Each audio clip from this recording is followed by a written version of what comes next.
فبالفعل راحت للاخ الصغير وسالته وقالت له حق انا ليا ورث عندكم؟ قال لها اه طبعا، بس انت اخدتيه. قالت له اخدته ازاي؟ قال لها زي ما انا خدت حقي من اخوي، انا خدت حقي واتنزلت له عن الورق، وانت كمان خدت حقك واتنزلت له عن الورق. قالت له بس انا ما اتنزلتش. قال لها ما اعرفش، انا اعرف من زمان ان انت متنازله زي ما انا متنازل، انا اخدت حقي وانت عارفه انا خرجت بره البلد اصلا كلها. قالت له طيب خلاص اروح له. قال لها روحي له شوفي ايه الحكايه، انما احنا نعرف كلنا ان انت مضيتي على حقك واخدتيه. فراحت لاخوها الكبير، طبعا قابلها مقابله مش هنزلك الشغل البيوت وكده. قالت له طب اعمل ايه؟ يعني اقعد؟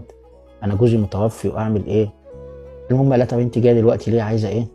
قالت له مش عايزه حاجه، انا سمعت ان انا ليا حق بيقولوا ان انت مش عايز تدهوني. قال لها حقك ايه؟ انت مش اخدت حقك؟ قالت له خدت ايه؟ انا ما خدتش حاجه.